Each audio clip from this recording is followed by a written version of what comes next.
All right. Good morning, everybody. Welcome to the official Trade Talk channel, where I show you how I analyze price for the most consistent and higher probable entries to help you all become better traders. We're going to take a look at a few assets today. We do have a little bit of news coming up at 8:30. Retail sales and jobless claims. We will see if that gets the markets popping a little bit. We will try to go till 10:30, something like that, as I do want to also be live when the New York Open occurs. Right now, Bitcoin looks a little bit bearish. If you guys could just let me know if you can hear my voice, see my screen in the chat, that would be fantastic, as we got some new things going on here, and I haven't done a live stream yet, so I don't know if it works. Hopefully it does. We are golden, baby. Nice. All right. Thank you, Mr. Ray. All right. So Bitcoin is extremely bearish. I mean, there's nothing else to say about it. The day's range is very small today. You're not quite trading as an inside day. I can go ahead and throw this up real quick just to show you. This is obviously the high of day. This down here is going to be the low of day. This is your range. Yesterday's range was bigger, right? This is yesterday's. I don't know if this is yesterday's high, but that's yesterday's low. So you can clearly see that you're trading as an inside day today. We go out here to the daily time frame. There's yesterday's range, much bigger than today's range, but still way smaller compared to what we've seen on Tuesday. Obviously, CPI came in, and the market decided to sell into this rally, which, you know, it's usually what happens, right? Buy the rumor, sell the news. People were expecting a better number. That's why you had this bullish rally into CPI, and then it missed expectations. Expectations was 8.1%. The actual number was 8.3. So the market's seen that as a miss, even though it was better than last month's. So the number was actually a beat, but the market did what it did, and here we are. All right, so we got FOMC coming up on Friday. Oh, sorry, next Wednesday. We got FOMC, and I'm under the influence, essentially thinking that this could be faded, this move that we've seen. It's an oversized move to the downside on a number that wasn't really bad. It's actually good news for the market, but the market has so far digested it as bad news. Remember, you have the news and then the market's reaction to the news. So even no matter what's going to happen or what you think's going to happen, the market could decide to do different or opposite. Here are the current levels we are watching. You can see that daily resistance and daily support are very close to one another, and both of them currently above near-term price. And your point of control sets right in here. So it does look like a lot of people are trying to buy this thing. There is more buying going on at this point of control, or there's more buying than selling going on at the point of control. You can see there 332 Bitcoin to 297 on the sell side. So there is more buying going on at the point of control. So we have to just wait until the news comes out and sees what happened, right? Got 4-hour support down here. This would have been the better area to look for long positions if you are in the camp of assuming that price action is going to trade higher today. then this would be the best area to look to buy it. However, if that happens at, say, 9:30, 10 o'clock, I'm not really going to be looking to buy it there. Instead, I want to see what happens after we make a fresh low of the day. All right, so moving over here to Ethereum. Ethereum has already made a fresh daily high, and when it opened, it took out yesterday's high. All right, so this was yesterday's high.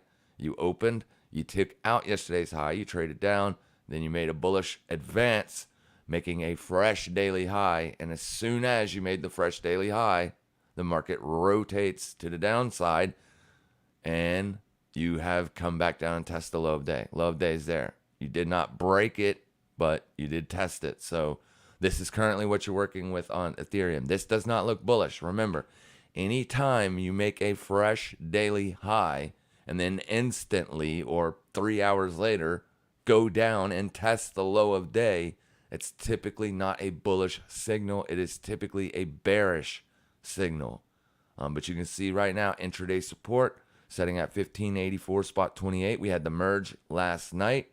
Didn't really get a whole lot of anything off from that, right? It wasn't really a news. It wasn't a news release or anything like that. It's just that's when they decided to switch over from proof of work to proof of stake, right?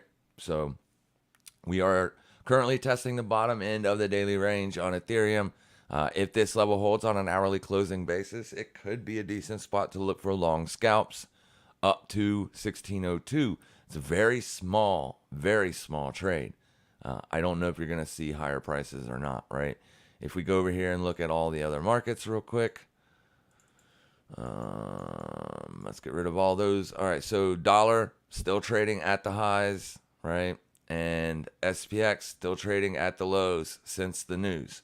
Have not seen much volatility. When you do get a very big downside or even upside candle like that in one day, typically you get a couple days of sideways price action. The market takes time to digest all the new orders to see what is going to happen. As of right now, it still looks like the supply side is winning. We go over here to the SPX. You can see here we had a nice bullish advance coming off of the lows and anticipation of the CPI number coming out lower. So that would be the second month in a row that we've seen a lower print on CPI, which indicates that inflation or the measures that the Fed have taken could potentially be working in order to stop inflation. And we need a third monthly print to get a trend, right? 2 points is the line, 3 is a trend. So we need that third CPI print. And if it is lower still, then it is going to look like the inflation is starting to go lower, but still at well above the Fed's 2% goal, right? So you are still in big inflation right now, all right? But the market did rally upon that news. These are daily candles here. Rallied for 4 days, traded right up into your daily supply zone. Anybody that is not used to this channel, welcome. If you're new, welcome. We discuss these levels all the time. We're going to talk about 3 trades that we took this week: Bitcoin, pound dollar, and Aussie CAD. Aussie CAD I posted on Twitter before the trade happened, so that way anybody could have taken part in that trade. And yesterday in the Discord, I posted the pound dollar short, so anybody inside of the Discord could have taken advantage of that. So yeah, we're going to discuss all that stuff here. Is the SPX traded right up into daily supply, and boom, when the news came in, you headed lower. These are typically areas that we look for to take shorts. Now, the downtrend was broken, or was it? Right there. You had a big daily candle close above your current near-term downtrend. So that is what we call a trap. So if price does trade back up into supply again, I will not probably be looking to short it, right? Because you got the supply check there, and that acted in a downside move. If you get back up there, then this move is being tested or faded, if you will. The market wants to trade back up and see if if there is really any more supply than demand in the market currently. Sideways, bonky trading in September is usual, right? But we're here anyways, and we're going to do it to it. And we are going to be looking for trades to take. Entries, exits, and profit targets will be discussed. Obviously, it is up to you if you decide to take the entry or not. And if you do and you lose money, it is on you. You should not be taking entries based on things that I or anybody else says. Obviously, you should know all this stuff yourself. But, that's what we're here for. And occasionally doing live trades, telling you where the entry, stop loss, take profit are, can help in your learning. So that is why we are doing these live streams now. All right, so SPX trading at daily support. Let's go ahead and down here and see what we got. That doesn't really matter as far as intraday price action. You see you tested it just a little bit ago, and you are currently making a fresh daily low. So if we're going to bounce, we want to see that bounce happen now. All right. All right, so this is yesterday's low. We're talking about today's low. So you are trading on the lows right now of the day on the SPX.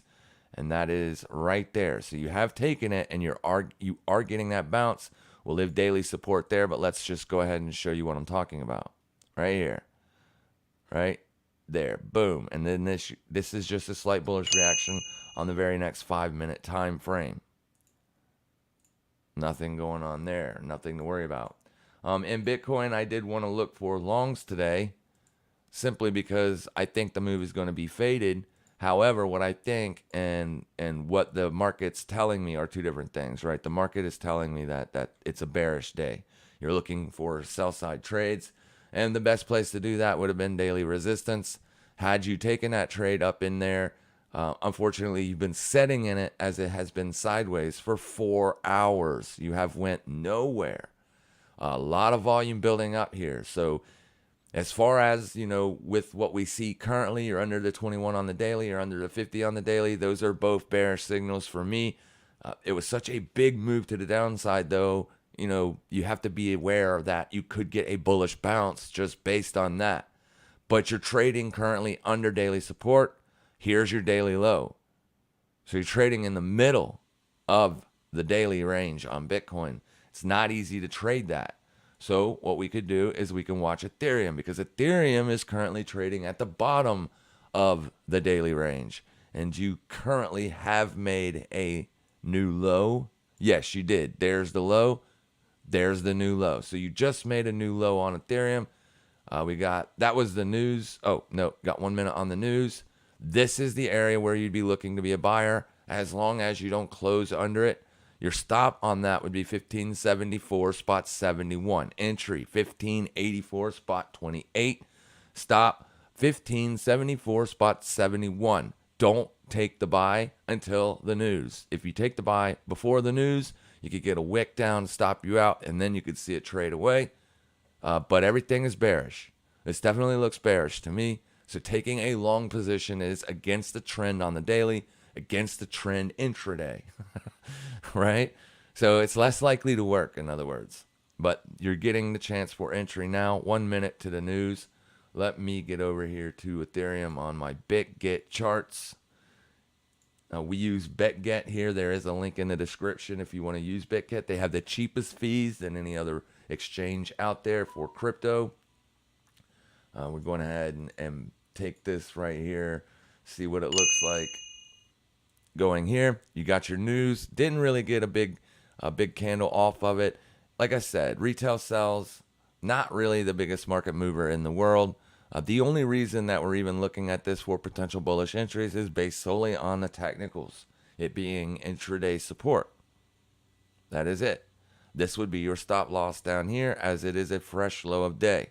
Now, 8:30 is typically when you get big news and big news prints, but 9:30 is when the market really starts to move, because that's when you get the last bulk of volume for the daily range. You can see the point of control just changed to down here at the news. This is decent for buy opportunities.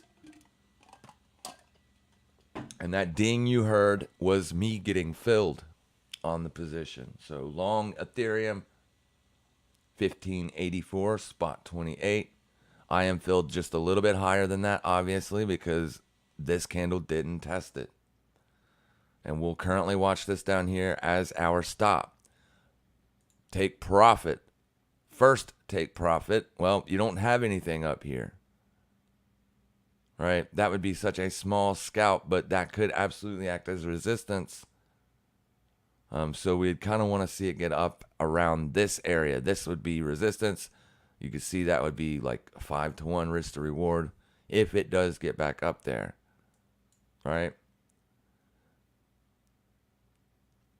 Also, the candle structure is a little bit different on Bitget. Like I said, there's a link in the description. Make sure you use referral code XTSC. That is X-Ray Tango Sierra Charlie. If you do sign up, well, you don't have to sign up. If you do basically transfer money from cold storage over there to the exchange, and you just got that shift lower, it's kind of trying to do it on the hourly. And the 5 minutes back up as well. A little bit of shifting going on here. So ISM, we're going to get you a bright screen real fast just to look at the numbers. All right, so here's retail sales come in as a beat. Forecasted 0%, 0.3% in the positive is a beat. You can see oh wait, that's revised. So I'm not sure if that's last month's number or not. It just says revised. But they're all beats. Initial jobless claims forecasted 226,000. We got 213,000, which is good, right? Lower than expected. Philadelphia fan manufacturing, all that stuff. I don't really care about any of that. More than likely, this is the number. Initial jobless claims and retail sales is what's got this little tiny itty bitty 5-minute candle spiking. All right. So, yeah, we're just currently looking at that. We're going to wait for that to happen. So let's go over here and talk about this Bitcoin trade from the other day, right?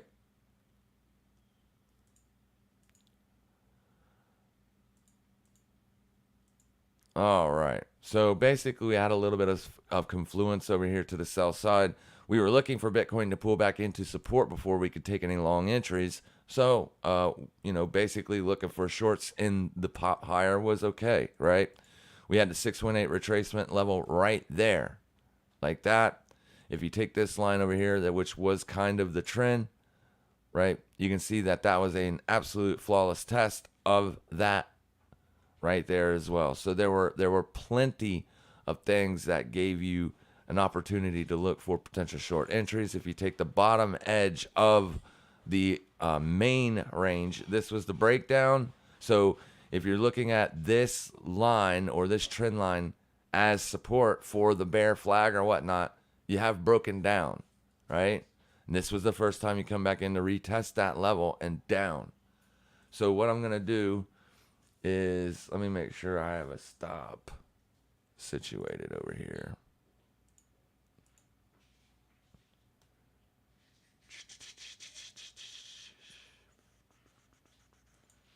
Just give me 1 second. I'm getting ready to move, and I don't want to leave without putting a stop loss in the market.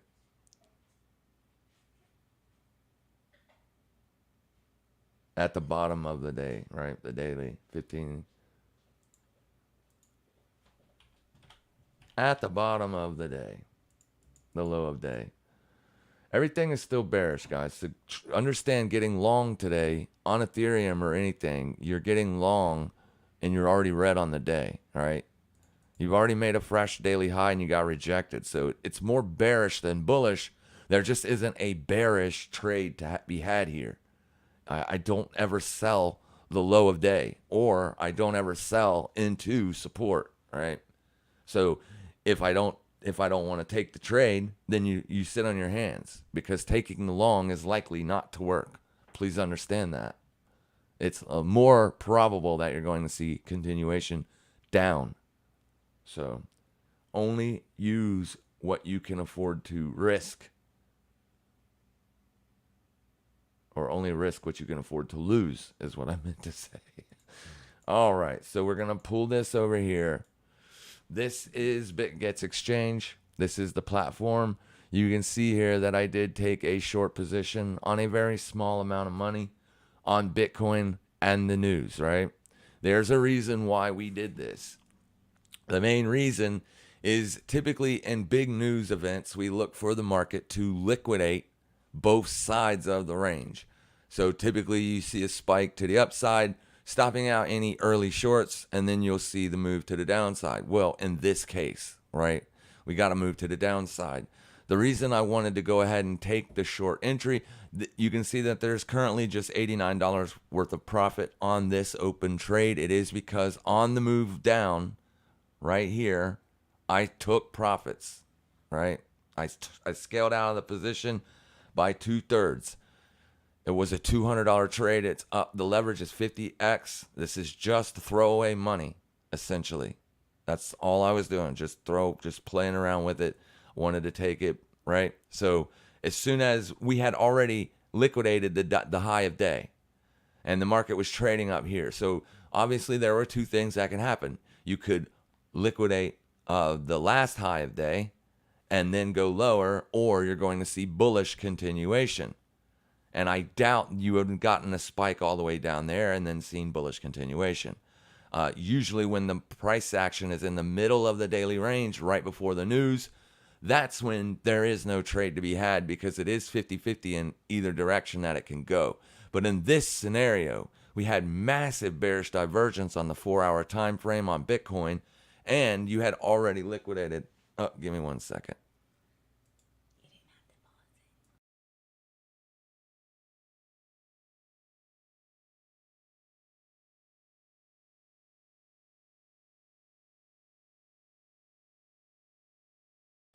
All right, sorry about that. All right, so we had already liquidated the high of day here, and then, you were trading all up in this stuff. This was the fresh high on this wick right there that put in a fresh high, and then we were trading at the high of day. This was the hour before the news. Let's go over here to 5-minute time frame. Let's see if I can find it. Let's do it this way. Here we go.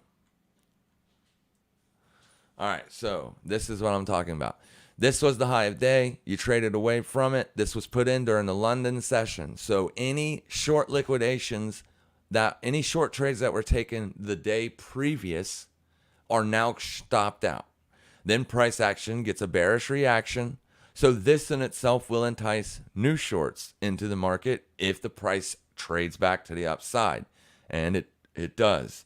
So anybody that took the short there, or had a limit sell there, expecting a run above the previous day's high to stop out the shorts, are now setting with their trades there. Price action trades away from it. Typically, they will trail that stop down, because generally people don't want to lose money. And it is a good way to manage a risk. However, price traded right back up and got them again. And then right before the news, you just made a fresh high of day, right?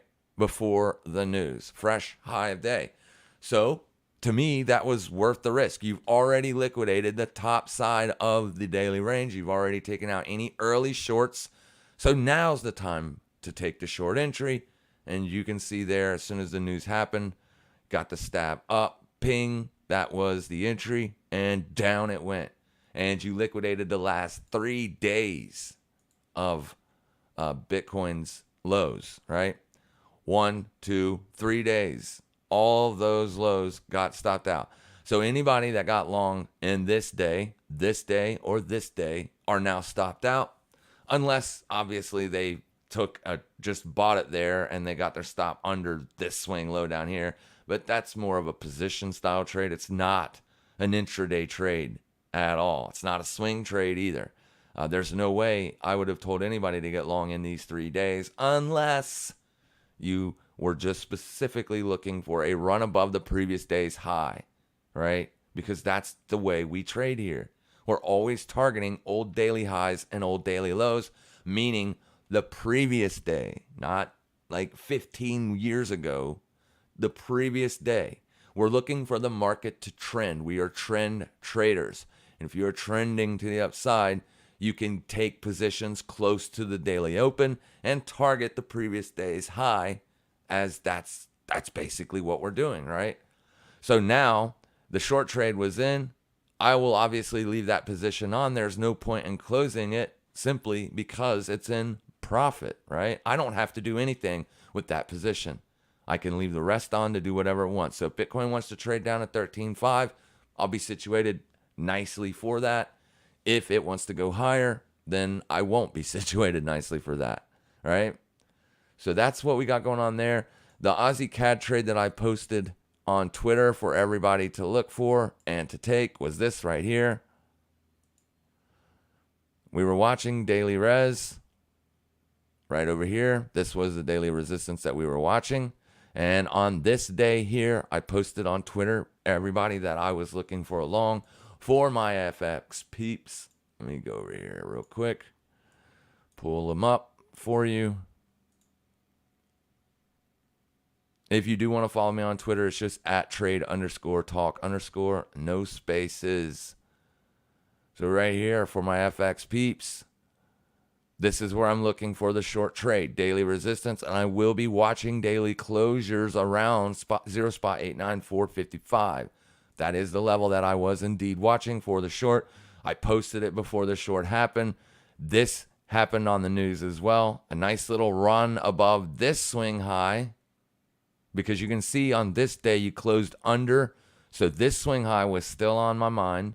I was still waiting for the markets to get up in there. And if you go into the intraday time frame, you can see how this was playing out. So this was the day that I posted that, what I was looking for, right? On this stuff in here. I was looking for this to hold as resistance. We did get a nice move down in the Asian session on the new daily range. And then right before the news, right, London session into the New York session, we were closing higher, higher, higher. So I honestly thought that I was going to be wrong on this trade. I honestly thought that I was going to end up eating a stop. And if we got above this swing high over here, I was done with it, right? I would just eat the stop and expect that I was wrong on the trade. But you can also see that daily or intraday resistance from way over here basically held price, right? You did get one close above it and then boom, down. So this trade is in great shape. Last night, I told everybody in the Discord that they could look for entries around here, which simply was that is the wrong line, which is simply hourly resistance there, right? There's multiple reasons why to take this trade. Then over here, daily supply. That's daily supply right there. And if you fib this range from swing high to swing low, you can see your 50% retracement comes right above that level. So basically you had 4 hours here.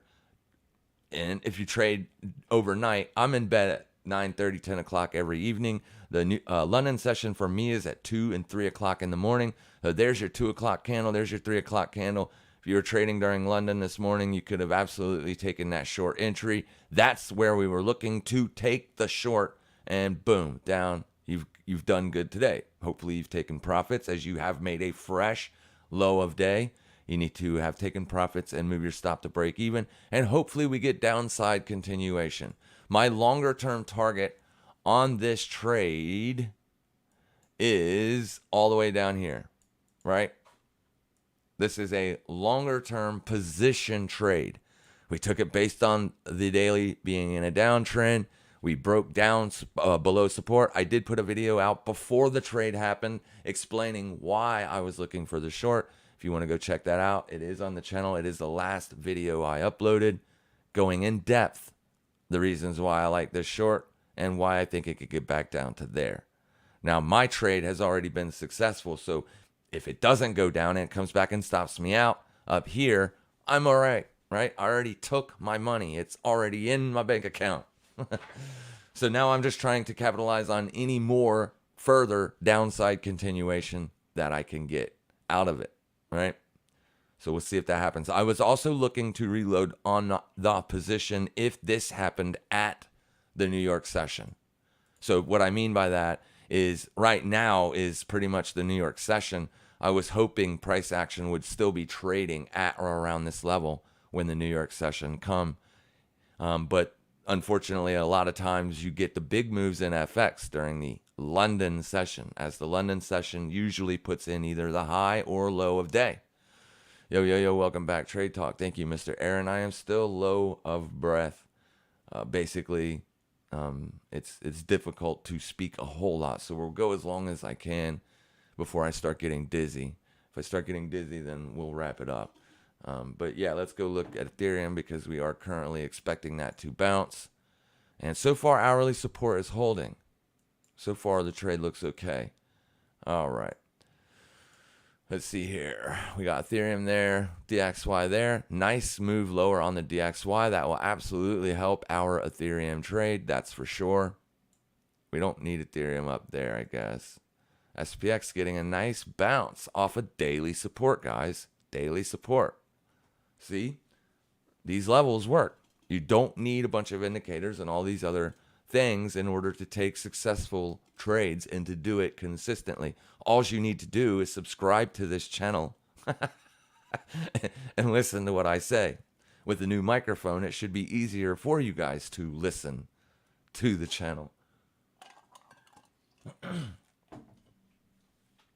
So still bearish, though, obviously. I mean, this little bounce doesn't necessarily mean that it's going to work. Obviously, it's just, we'll see what happens. We got a good 45 minutes until the open of the New York stock market, so we'll see what happens. But like I said, DXY trading lower looks really good for any bullish trades and risk. Good morning. Good mornings, good mornings, good mornings. Welcome back. Thank you, Film Garden, Jimenez, RB. Yep, fill the DXY gap trends. Who's going to freestyle first? Not me. I am not a freestyle rap artist. Happy birthday, thank you, Saltbag. It was last week, but appreciate it. Oh, actually, it's been a while now. The 18th. Today's the 15th. Almost a month.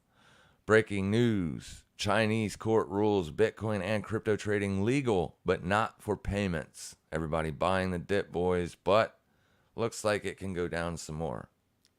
Hey, I agree with you 100%, Ray. I don't know.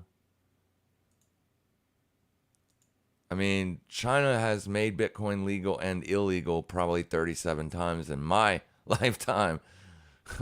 So, I mean, I don't know how much you could read into that. Obviously, Bitcoin has went nowhere for 5 hours. You've been trading inside of this bearish candle right there. Right? Because this candle took out this candle's low. So now this candle's high is still intact and this candle's low is still intact. So for the last 5 hours, you've been wedging up here. So there is no trend happening even on an intraday level. We are golden, baby. We hear you. Thank you. Thank you. Greetings from Amsterdam. You are the best. Thank you, Jerry. Thank you so much.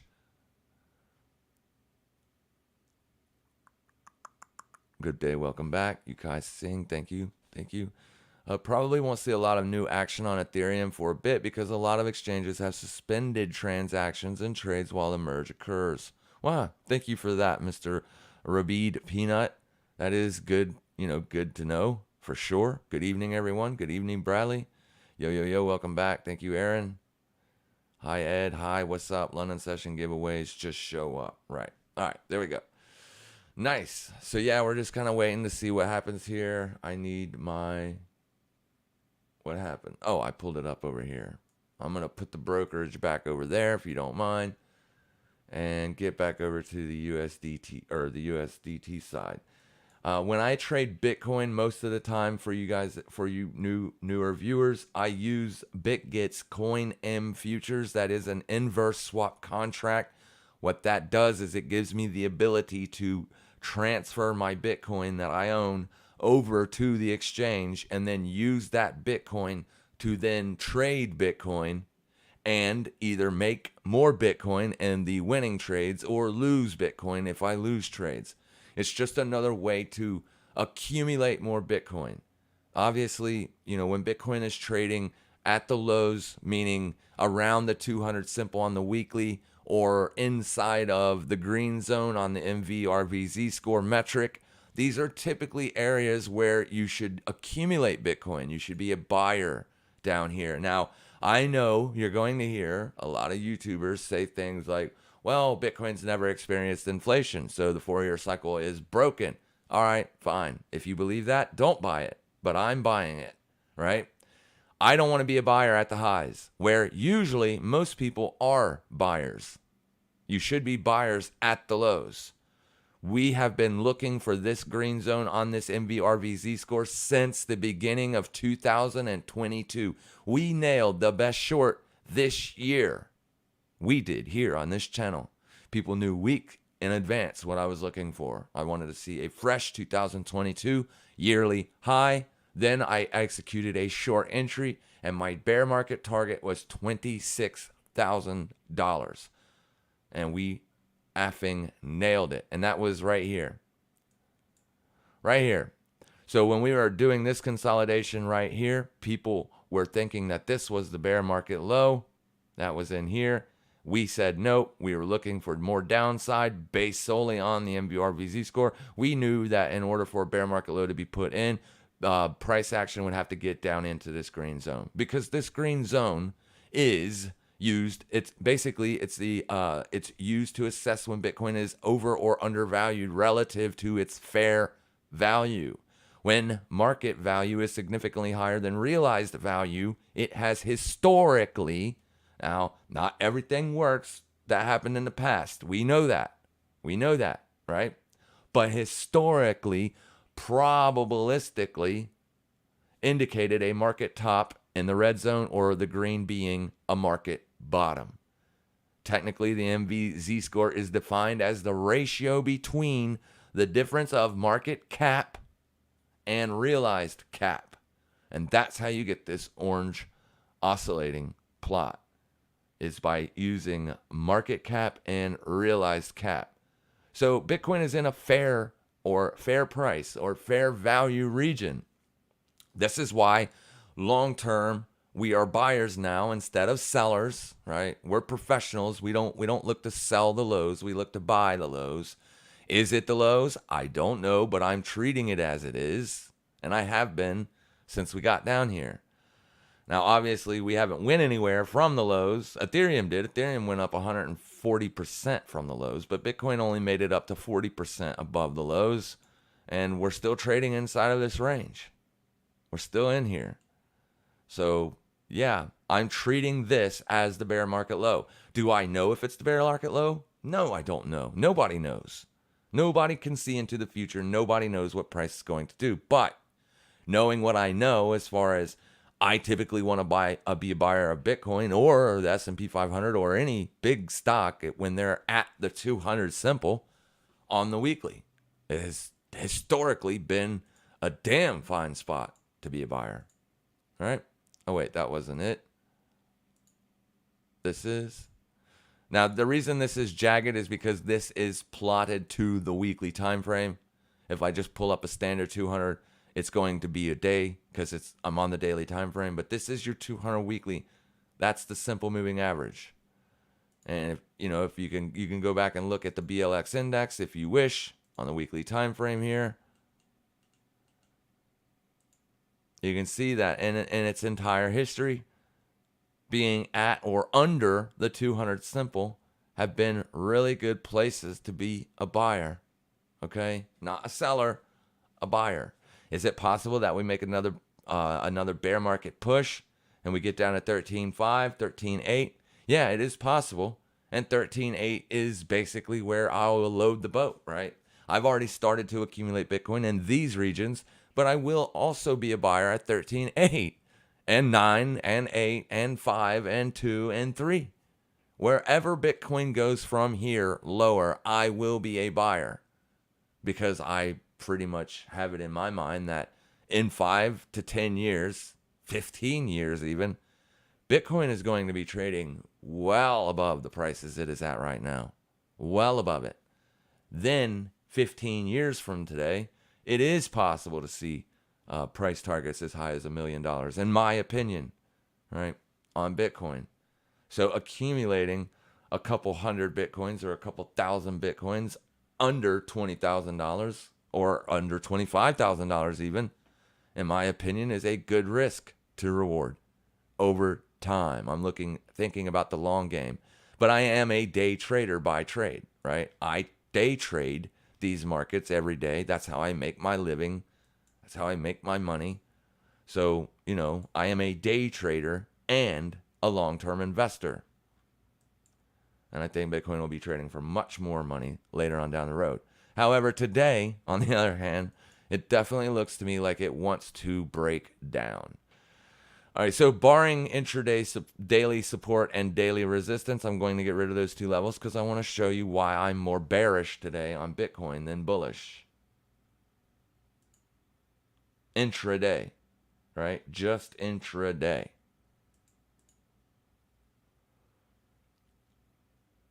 All right, so yesterday, or not yesterday, but Tuesday, when we had that big move to the downside, we tested monthly support and then we got a bounce, right?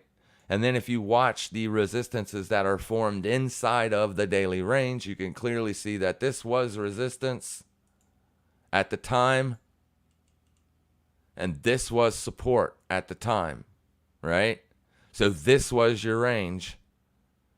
Yesterday, we were looking for this to hold as support. It did there. Then you came back in for another test of it there. And you can see how price was migrating lower with the closes, right? So this being resistance, then this one. But notice it closed lower than this one. This is still support. Price migrates lower. Boom, right there. That's your first close under support. And then your next highest resistance is where? Here. Boom. So price is migrating lower. It is oscillating back and forth, up and down, but trending lower. Intraday, guys. Right? If you want to be a trader, an intraday trader, you're at the best place you can be. You're not going to learn the things that you can learn here anywhere else, I promise, because most YouTubers don't know this stuff. But anyways, you migrated lower, you set in a fresh low of day, then you got the spike. Boom, boom, boom, but look where you traded to. Right there. And then what happened? So now your support has migrated to here, and now this is your range. So to be honest with you, being a buyer up here isn't exactly the smartest move, is it? Because you're into resistance that has shown to be resistance for the last 2 days. $20,313.25. You have not been able to get above that on an hourly closing basis. So this is your daily or intraday range. Your current support for today is here. And if you break here, you are going here, right? So what I mean is if you close an hourly under $20,027, the next target or the next area for the zone is going to be $19,776. Okay? So what I wanted to see last night, we did a live stream for the Discord community last night, talking about what I was looking for today, before today even got here. What I wanted to see was a break and a close above $20,313.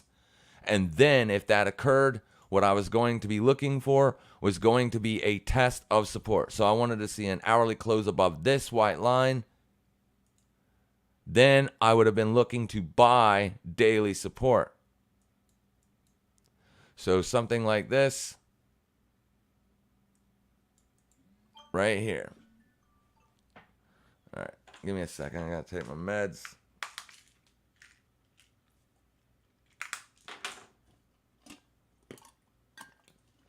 All right, here we go. So basically what I was looking for is I wanted to see a break above this support, this resistance, and then this white line down here is daily support. So I wanted to see something like this, all right? And then this, as that would have been my buy zone, right? Well, I didn't mean to move that. I wanted to move this, but that's what I was looking for. I wanted to see a break above that. We didn't get that break above that, and then you could have gotten something like that. That would have been what I was looking for today. But you can see what happened. You traded right up to this resistance level, and then you traded away from it. Next time you got up there at the London session, so London sellers are here. The sellers are there. The London sellers are selling this resistance. They knew about it the same way that I knew about it yesterday. So this was their region to get short. And it does look like New York is buying, right? New York is buying. London was selling. So you got this you got this little bit of stuff going on here. Now, also, people were probably selling in the New York session here. They're probably selling there. Sell.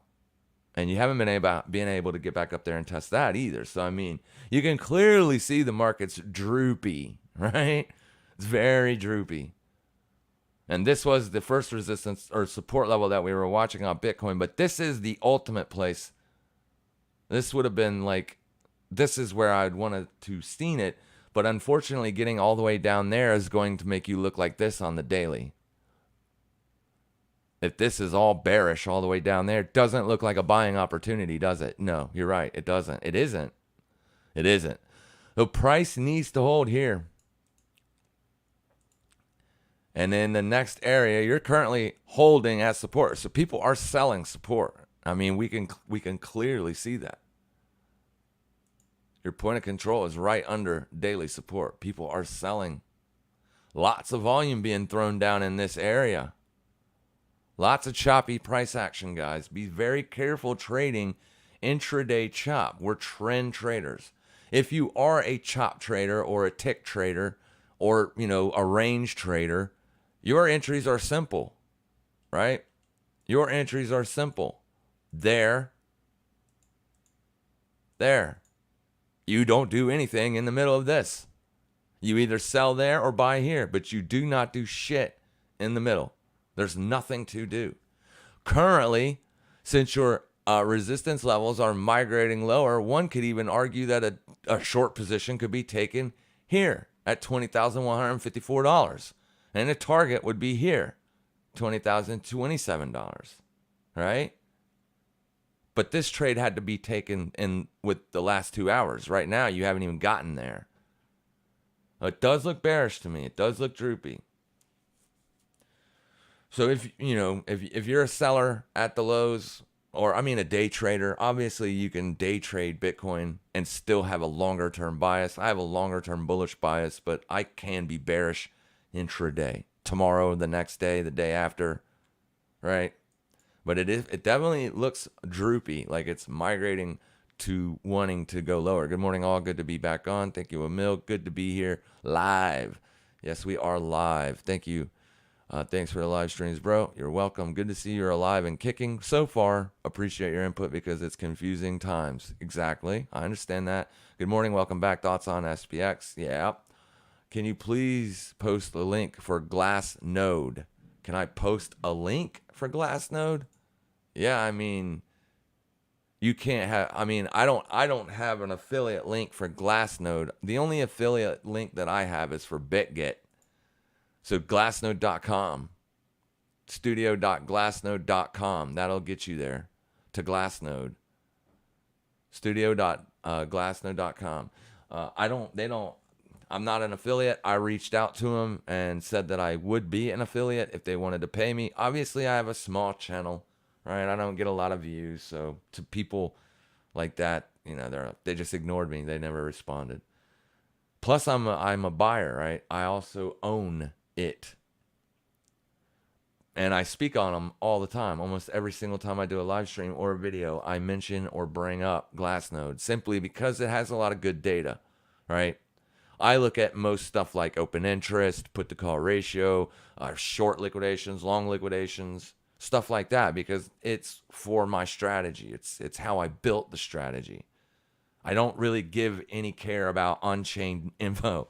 I know Glassnode, that's what it's famous for, is on-chain information, like the liveliness, impure multiple, MVRV, all that stuff. But the only thing I really care about is how is the market acting inside of every day? Because I am a day trader. You can see that you still have a ton of futures open interest right now. So even though we've had a pretty vicious move to the downside, then another rather large spike to the upside, you haven't really liquidated a lot of people.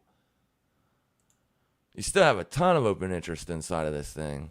More open interest in it. I need to get the long-term plan so that way I can see open interest for a year. I can only see it back 1 month. But open interest down in here and over here was really big too. Usually high open interest indicates that a big move is incoming.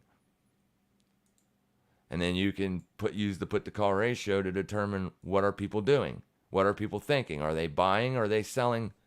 Right? A spike in puts indicates that puts are either being bought or sold, but there's a lot more interest in puts when price is trending up, usually. And that could indicate a near-term turn in the markets, a near-term rotation, if you will.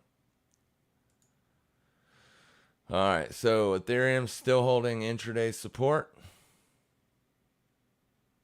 We're still holding that, but the longer it takes to do nothing, the less I like the trade.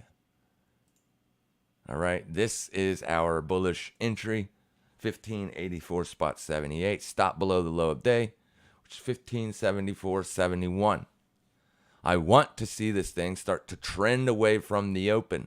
Usually within, or the entry, usually within 1 hour, if people have not, or if price has not yet traded away from my entry, I will exit that position because it feels like I'm on the wrong side of the trade. Oh yeah, and the other trade that did I discuss the pound dollar trade? Right, yesterday when pound dollar tagged daily supply right here, I threw it in the Discord for people to get short or look for potential short entries. This asset was trending lower. This is what it looks like intraday. Boom. It happened at 11 o'clock in the morning. A little bit later than I typically like to take entries, but nevertheless, there it was. A beautiful tag of daily supply down, sideways, down, down. So good trading. Anybody that took that, as that was more than a 2-to-1. Depending on where you put your stop, it could have been a 3, 4, 5-to-1 risk to reward on that one. Ethereum coming back into the entry. And it was almost 9:30. So right back at my entry, an hour later, I will exit the position. It needs to start to trend away from it, or else I'm done with it. Glad to see. Oh, read that. Appreciate your input. Yep. Good morning. Welcome back. Thoughts on SPX? What just happened? Am I dropping for? No, I'm not. All right. A bunch of people just bounced. Maybe Jordan's going live or some other trader. I was watching one guy the other day. My God, he for a whole hour he was blah, blah, blah, blah, blah, blah, said everything but didn't say anything. Just talking about what price was doing. No, we got price actually moving to the upside, like he was some kind of announcer. Yeah, dude. How about you give an entry for your people? Why just act like that? Says nothing at all for the whole hour live stream. Lots of people watching him and said nothing. Nothing at all. Love it. Gotta love it. SPX, I mean, it looks like Bitcoin and everything else. Well, let's look at the CFD because it's trading currently. Right? Not really doing nothing. It's in this big ass range from the drop that we had right there. Weekly supply right there, man. Look at that. Bing, bing. That was the short. That was a short opportunity. And also we did this, right? Let me get this over here. Do this, do this. Boom, right into the 618 retracement. Right there. Boom, that was a short entry. Right into daily supply. Like, how much confluence does one need? There. And so far, here you are. There's the down move. You have done literally nothing, but you are at weekly support, to be fair. So if you want to be a buyer, weekly support. There's last week's low. If you take out last week's low, you will have a weekly engulfing bearish candle, which could signify more downside for next week. So how this week closes will be very important. If it stops here and goes back up, then you're still okay because you did have a bullish weekly engulfing. The problem with engulfings is they tend to work best in the direction of the trend, okay? So like here, you got a bear market, right? The trend is down, a bullish engulfing on the week there. You did get 2 weeks of continuation, but that move was sold. Why?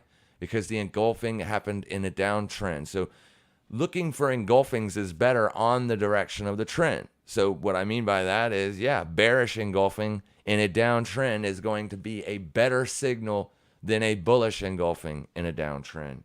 So if we take out last week's low, that's going to look, I'm going to be looking for downside continuation next week. All right, on the SPX. Right now, there's nothing to do as far as short entries go because you are trading at support. That is why you haven't broken down, because you have weekly support here. A lot of people buy support. If they think the market is going to be bullish, they are buying it here. So until the market, until supply exceeds demand or demand exceeds supply, price will trade sideways.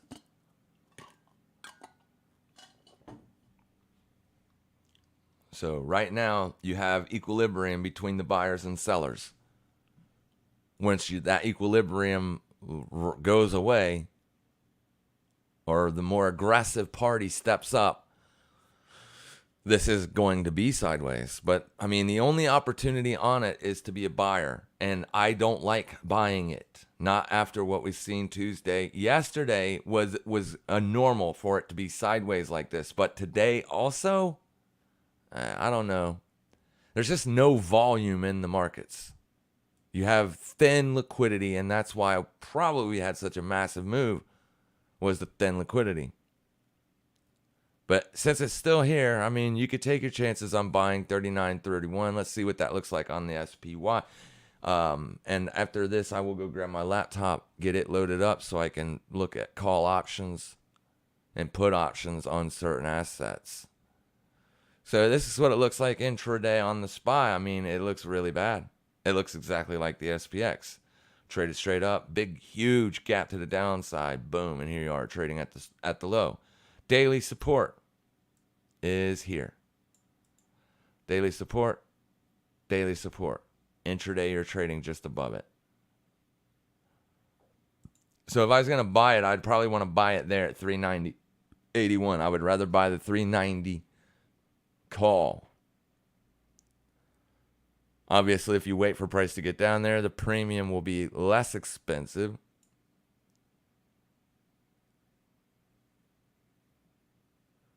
Or I mean, it'll get more expensive, but you won't lose the value on the call that much. Because if you buy it up here, buy it to strike 394, and then price trades all the way down to 390, you're going to be down quite a bit on that position.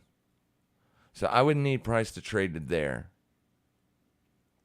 390.89, and then I would have to watch it intraday to make sure that I'm not getting any significant closures under. But I mean, that's what we're looking at on the SPX. Same thing as we're looking at on Bitcoin. Same thing that we're looking at on Ethereum. Same thing we're looking at on Apple. I mean, you name it. It's all the same. Every risk asset was traded exactly the same. And that's why we're here right now. We're waiting for either the bears to break it down, push it lower.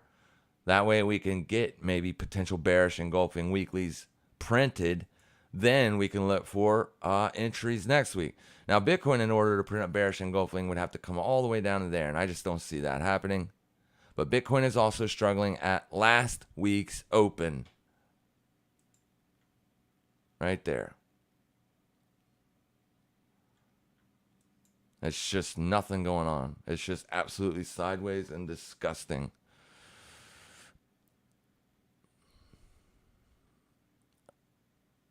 Auctioneering price action, right?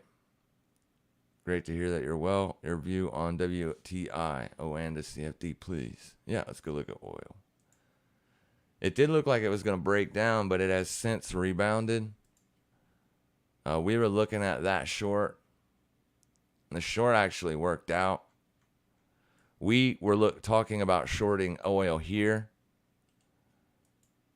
Right here's where we called out the short trade. Here, right? I basically told everybody on this day, we were actually trading in this section here, right? On this hour, it was in a live stream. I said, if price gets back under this line, I would sell that and then throw my stop above this swing high. It's going to be kind of a wide stop for a day trade, but this is going to be more of a swing trade. And the target would have been here, is essentially what I told everybody. And then look what happened. Boom, straight down. It was a fantastic trade. It even gave you a second opportunity for potential entries during the London session.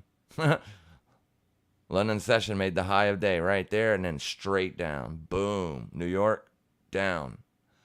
Now it is right back up to that level. And you're slowly fading away from it. It is daily res. It's daily res that is causing it to struggle now, right? So this was just to liquidate the previous 2 days, and then that's why we were looking for the trade.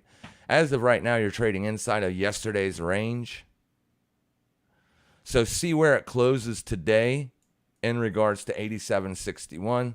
If you close under 87.61 tomorrow, then you have supply setting at 87.61. Then you could potentially look for new short entries there. It is in a longer term downtrend. However, you are at a huge area of support, being October's swing high in 2021. The October swing high. This marked the swing high. There's the breakout. This is the first time you've returned to this area. The weekly time frame looks like you're going to see more downside continuation. So watch daily supply moving forward at 87.61 on event of getting a daily close above that, or if you start closing multiple hourlies, 4-hour candles above that price, then probably leave it alone. You could trade as high as 87.98, but then I would expect that to roll over and start to head back lower because the clear trend is down on oil, right? This is a selling opportunity. Whenever you get spikes like this, pops in price, it is a selling opportunity. We are breaking down through hourly support on Ethereum. We are breaking down below hourly support on Ethereum. Oh my God, here it goes, everybody. Ladies and gentlemen, can you believe what you are seeing on the markets right now? Holy moly, price action is just absolutely crushing everybody. I hope you got short up there because, I am a hindsight trader. So yeah, hopefully you got short. Let's see what happens now. Oh my God, it's bouncing back. Yeah, I just can't do that. Oh my God. Oh, gotta love YouTube, man. Hourly support is breaking down. This is the intraday support level that we are currently watching, 1584 spot 28.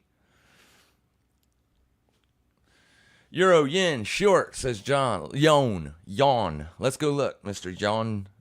Yawn. What'd you say? Euro yen. Do you have a specific exchange in mind? Probably Oanda. You are in the Discord, and I do see you using Oanda a lot. Oof. All right, so here's the thing. The Japanese yen is extremely weak, and they have made no attempts in changing that at all, right? None whatsoever. So, the trend is up. If you are looking to short it, please understand that you are taking a trade against the trend. You did liquidate a lot of swing highs here, and you are getting a bearish reaction, but this could just be a pullback, my friend. You are well above the 21, so if you do take the trade, you're taking the trade based solely on, I think it's going to pull back at least to the 21. As far as taking a short entry where it currently is, probably not. Right? You're trading above any main support or resistance level that you would be watching. Let's see what we got here on the hourly. Intraday, you just closed above resistance, and you have not liquidated. Oh, yes, you did liquidate that swing high. I don't love it for a short, but right there is probably where you would want to see it go lower, right? So if you close another hourly candle, you could take the short now if you wanted to. Let me pull up the broker. You could take the short now and throw the stop over that. So it looked like this. And then you got to get, at least down to here to make a 2-to-1 risk to reward on the pullback. If you just because near term order flows a little bearish. It's just a pullback, though. It's just a pullback. Let's see what the week looks like. Week is still bullish. Also, that entry would put you selling weekly res. Selling weekly res. Right? Maybe. It could work. I never know what price is going to do, guys. Everybody asks me all the time, what are my thoughts on this? What are my thoughts on that? I'll give you the technicals, what I see, and my opinion on what I think it may do. But please understand, I have no idea, right? I have no clue what it will do, what it will not do. But if I was taking this trade, I would take it based off what I just said. Entry here, stop above that, take profit here. Then if you do get this, if you do get your take profit gets hit, you automatically take profits, move your stop to break even, and then see what happens later. Could turn into a decent trend down to the 21 on the daily. And since it did just liquidate a massive swing low there is, you could see it trade down to the next area of daily support or down to there. 141, 347 would be the next area to look if it fails here today. Yeah, it's possible. You liquidated last week's high and you instantly reversed. So let's see if that order flow continues to be bearish. Even on the weekly, you're bullish, right? So taking a short trade, it just means that you're trying to pick a top, and occasionally you will be right and you will nail them, right? Occasionally you will be right. But yeah, it's not bad. Can you see Nvidia? What is it, Trader's Reality by any chance? Exactly. That's who it was. What the fuck? I mean, he had like 3,000 people in there, and that's all he was doing. He said some things that were useful, but he provided no trade intelligence whatsoever. Maybe that's maybe he only does that in his paid community, right? Or his course he sells, maybe. I don't know. Maybe he gives trade advice. But I give trade advice, right? You hear everybody say, not financial advice. You're not going to hear me say that. I give it. Whether it's right or wrong, now, hey, that's on you. But I do give it. I don't give a snot. You can take my advice if you want. Love it. But yeah. Yeah. We'll see. Nvidia. Let's do it. Let's go look at it. We're still waiting on the New York Open. You got 5 minutes. We'll take a look here. And we're gonna rock it. Hourly support on Ethereum is you're trading under it currently, so it's not looking great, but you still got 30, 40 minutes before the close. Nvidia looks exactly like everything else. It got wrecked. Nvidia is trading on the bear market lows. So if you look at the bear market started in October of 2021. That's when Trade Talk community was telling everybody to start to expect a down move. That's when we started to get short on this channel, based on what the Fed said, right? We started hearing rumors that the Fed was going to do a 180 on monetary policy. So just the rumor, once I heard the rumor, I was telling people on this channel that it's time to start looking to take profits and exit those positions as I'm expecting a big down move. But that was here, right? So if you look at where this would have been your bear market low on SPX and Bitcoin in June, right? So in this is the bear market low. You're trading under it. Like you're making fresh yearly lows after fresh yearly low. You're trending lower. You're under support. You're coming into another region of potential support, though, to be fair, here and here. I don't like this one as much as I like that one, though. Yeah, because that's a lower support. I think down here would be a good buying opportunity on Nvidia. 130.39. That's the level where I think you could probably start to be a buyer again on Nvidia.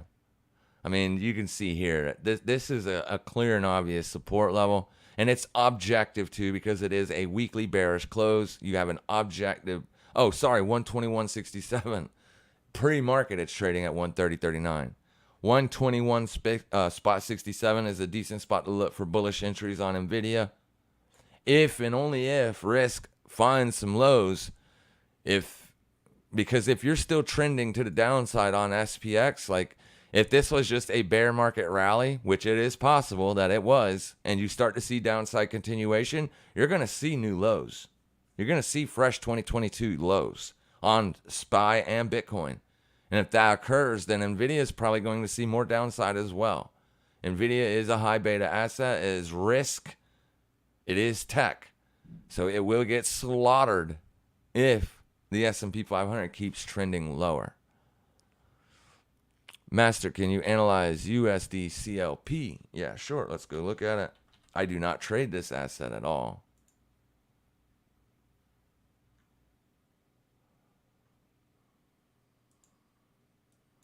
I already did my commercial, YouTube. Stop it. YouTube wants me to show my commercial again. I've already done it.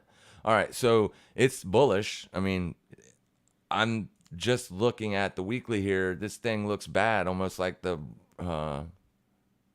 like a lot of other currencies that are trading against the dollar, right? The dollar is just super epically strong right now. Will it find resistance? Will your currency get stronger soon? I don't know. But right now it's bullish. You were bullish last week. You found support. You traded right to support. You traded well under that support. But once you got back above it, you would have been looking for bullish continuation, right? Because that's how we do things. You probably could have found a better support to watch on the daily time frame. Yeah, right here. Oh, it's the same support, ain't it? Just a really big downside day. Then the next day, not the previous day, the very next day gave you an awesome bullish entry right there. But then you got stopped out right there. I mean, it looks like it's trying to find support. Right now it's into daily supply. There's daily supply. So if you fail to close a daily candle above 928.70, then look for more downside, at least down to 901 or 899, right? Ethereum is pushing lower, getting ready to make a fresh low on the day. So let's go back, and we just got the market open. So let us get back over here. Ethereum, we're going to pop Ethereum up because it is the trade that we took, right? And the market hasn't opened yet. All right, so I can't do it yet. The market's not open. It's pushing, though. It's trying to make that fresh daily low. A fresh daily low obviously is going to stop out anybody that took the entry already, but it is also another place to look for potential bullish entries because you're liquidating any early longs, right? But if you get the continuation under your fresh daily low, then you leave it alone because it's not a liquidation run below the lows. It is downside continuation, right? Once you learn how to understand that concept in itself, I mean, outside of everything else that I teach you guys, you're going to be the best traders in the world.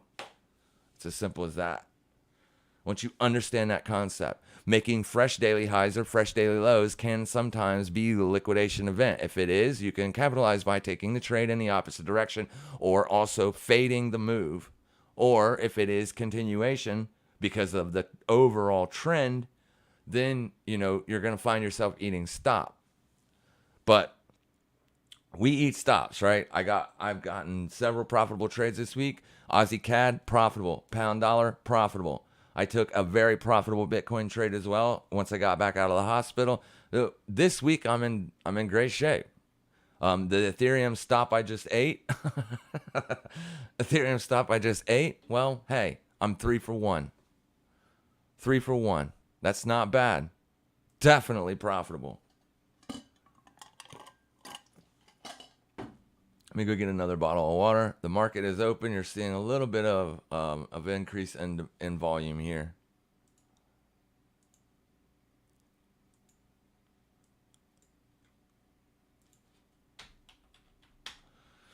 All right, be right back.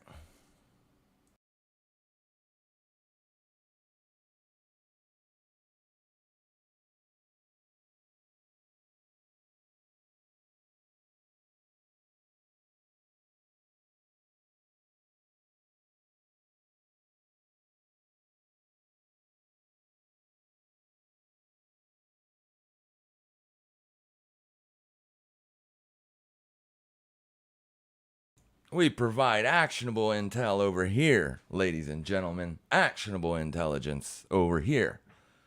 Your trading will get so much better just subscribing and listening to this YouTube than paying for any course that any YouTuber has to offer. I swear to you. That is a promise. And it's free to subscribe. Free to watch. You do not have to buy courses and stuff. The Discord is just set up for people that want to donate to me because they are grateful, right? That's all that is. But I don't keep nothing back. I don't hold nothing back. All right, so Bitcoin pushing down into hourly support. We're going to see if this lower hourly support can hold. Remember, ladies and gentlemen, Bitcoin has absolutely been closing hourly candles above or below resistance each time we have gotten into resistance. And you have seen those bearish impulses to the downside. So I ask you this, is Bitcoin going to trade lower or is Bitcoin going to go higher? No one knows, ladies and gentlemen. No one knows. But we did just take out a big order block down here on the right-hand side of this. And over here, you can see that Ethereum is also pushing under hourly support. Ladies and gentlemen, there is a low of day right there. So we want to see that low of day hold. If the low of day does not hold, oh my God, we will be stopped out and we will lose all of our money. We will be wrecked. No, we won't. But, you know, anyways, moving on. Over here on the S&P 500, you can see on the 5-minute time frame, we have a fresh low of day right there at 392.71. Oh my God, did you see that move we just got off of the SPY? Oh my God, the 5-minute time frame. Oh my gosh, here it comes, ladies and gentlemen. About to get wrecked. Everybody's getting wrecked. Market's just killing everybody. Yeah, sorry, I shouldn't do that.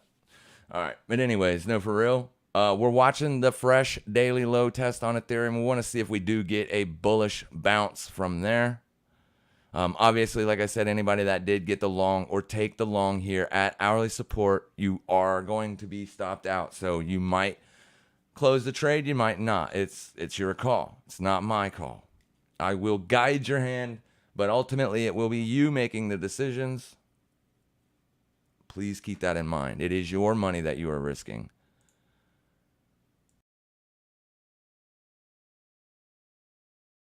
But I will do my best to help you make the better decision while I am live. That is a fact. I am here to help. The S&P 500's low of day, I don't remember where it was. Let's get for just getting a nice little pop there. Let's see where the S&P 500 low of day. Fresh low of day on the S&P 500. Nice. SPX, fresh low of day. You're starting to get that bullish bounce. This is an indicator that I'm trying out. One of the Trade Talk community members built this indicator. So I'm giving it a shot. That's why the candlestick colors are different. I haven't been able to make heads or tails of it just yet. But we'll see what happens. You can see here, this was the open of the day. So you've just been making a fresh low of day after fresh low of day. You just made a new fresh low of day. So it does look to me like it's trying to get downside continuation. But as long as you're closing 5-minute candles above 39.31 spot 60, there is a possibility that you do indeed see price action rotate back to the upside. Let's go over here to the 5-minute time frame. Let's plop this baby up here. Let's do this. Let's see where we are on the RSI. So right here's your RSI. This is the lower edge of it. You are putting in hidden. No, it's not. Sorry. And you don't really want to look for divergences on the 5-minute anyways.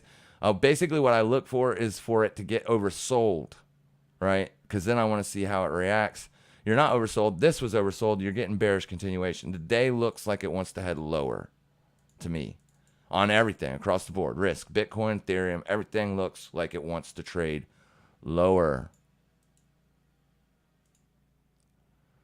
So keep that in mind. In my opinion, the trade was the short at resistance based on everything we've already discussed, based on the fact that you have lower resistance levels coming in and lower support levels.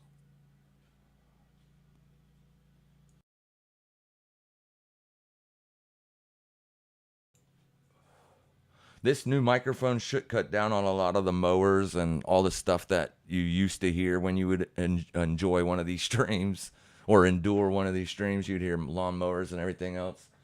Hopefully this microphone cuts down on a lot of that because there's chainsaws and lawnmowers running right now. The reason is because my neighbor, he works on them. He owns his own lawnmower repair business, and he fixes a lot of small engines. Ethereum did not make a new low of day and is pushing back above the hourly support entry. So haven't quite eaten a stop on that just yet. Just yet.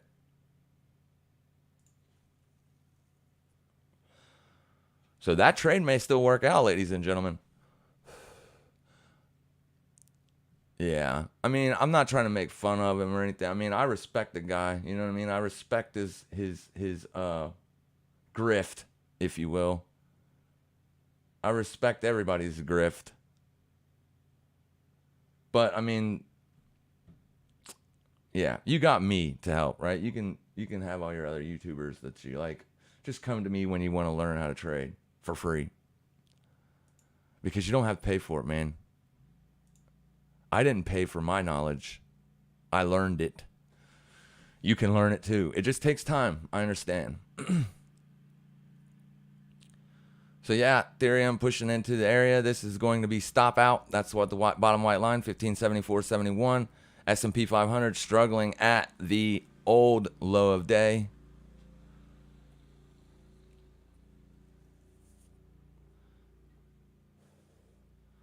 We'll keep our eyes on it. What we want to see is we want to see the S&P 500 start to trend away from 39.31. If it starts to do that, then the bullish trade may stand a chance. But currently you're under where the entry would have been, right? And slowly trading away from it. And when we were discussing it earlier, it was at 8:30, remember? So an hour has passed and you're right back to the entry. Against the trend, it is good to typically close that trade as to not eat a full stop because you're fighting the trend and the trend is kicking your butt, right? Here you go. Fresh low of day on the S&P 500. So for the last 20 minutes, you have made a fresh low of day each 5-minute session. You see that? This was the low of day. Then you made a new low of day, then a new low of day, then a new low of day, now a new low of day. After 15 minutes of the open, 9:35, 9:45, I want to see it get away from it. But, you know, you get a big move like you're getting now, it's looking more and more like downside continuation on the day. And then that brings in longer dated targets, such as yesterday's low. Bitcoin at a crucial area of potential support, but it isn't the 4-hour support either. Well, it is. Never mind, I take that back. You do have a 4-hour support right there, but the main 4-hour support is right there. And I wouldn't like to see it tested again, seeing how it was tested there, it was tested there, and here we come in for another retest. I think it's safe to say that you guys could probably... Well, Ethereum just took out the low of day, so there is the stop. There went the stop on that. Now watch it bust back to the upside after making a fresh low of day. We'll see. Only time will tell. Water, much better than Red Bud. You mean Red Bull? Yeah, I stopped drinking Red Bull. I have a heart condition. I am currently in AFib. That means my heart is not pumping correctly, which is also why I am struggling to breathe. But the doctors say that it is a thyroid issue, so they have me on thyroid medication.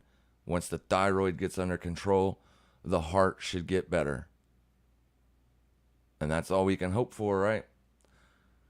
But there is over almost 2 years of content on this channel, so it's not like it's not going to be there anymore. You guys can still go back and watch it all and learn it. If something tragic were to happen to me.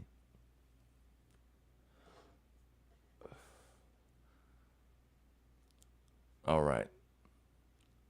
I hacked into Wes's account, so I only risk his money now. Good job, Ed. There you go. Nice. You're back above the previous low of day on the S&P 500. We may see this thing get going here. See? You made a fresh low of day. So, boom. And now you're getting that bounce. Just like I said. Fresh low of day. Now you're bouncing. Nice. Lovely. Beautiful. Awesome. Hopefully nobody ate the stop. We'll see if it wants to continue. It would be nice to get above 1590, maybe 1600. You could take a little bit of profit on that. I don't know. This would be your entry, so maybe not. Taking profits is the name of the game. There's not a whole lot of resistances. Let's see what we got on a 15-minute.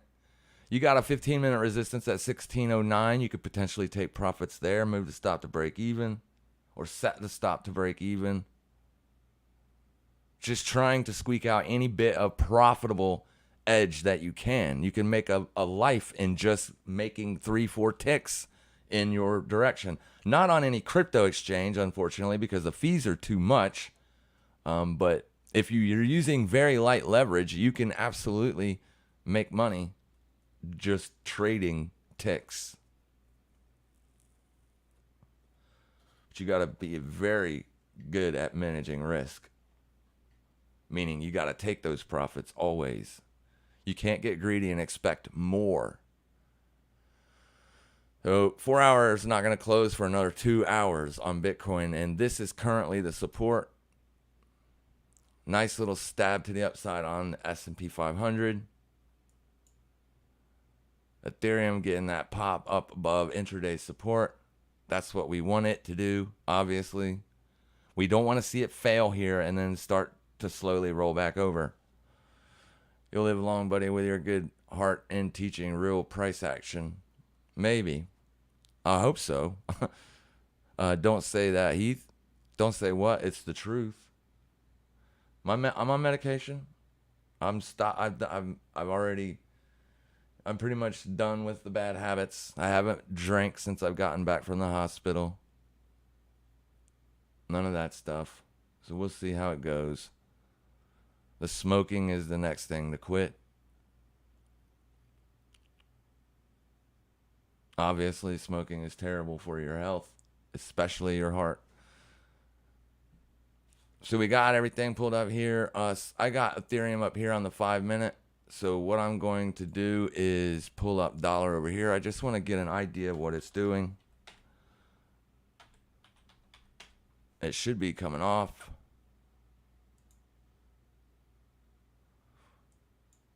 I'll give the internet time to catch up.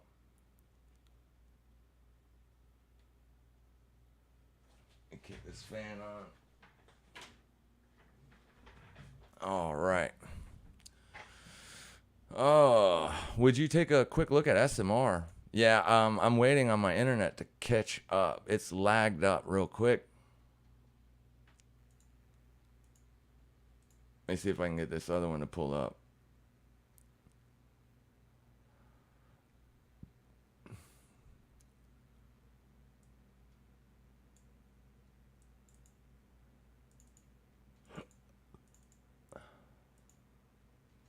SMR.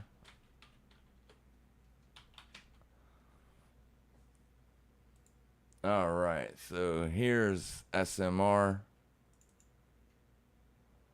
Let me get it on the weekly. No, this one.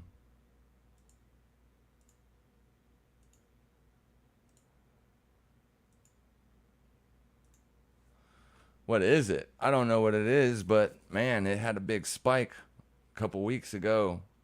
It's very choppy and disgusting the way it trades. You got a lot of volatility down here, so I don't understand what that is for.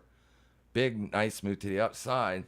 Current weekly support has already been tested here, 1359. So as long as you're trading above that, you could see more upside.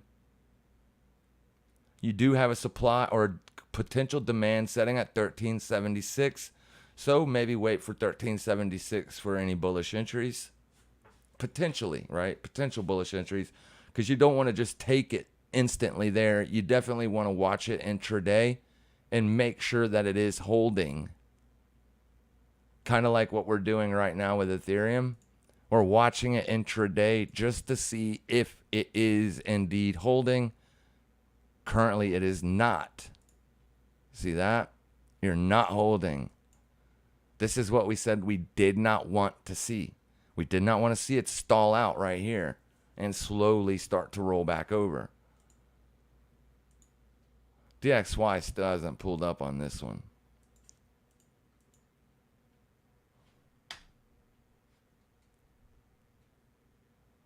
Screw it. We'll pull it up over here. And we'll close this one.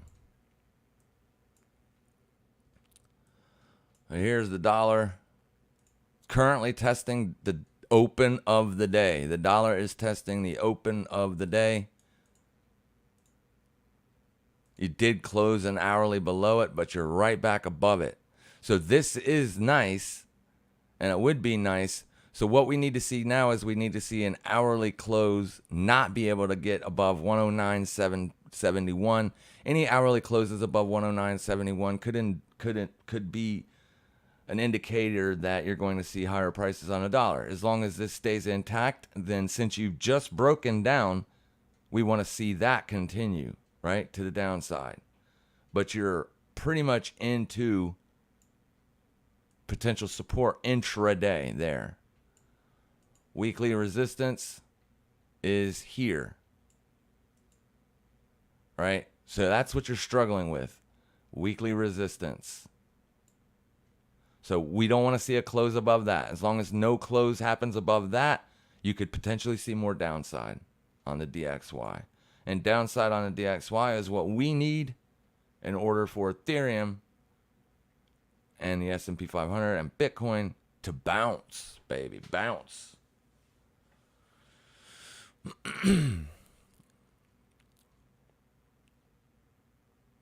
Mic sounds much better. Cannot hear any background noises. Let's see if we can hear the cat wanting to be let out.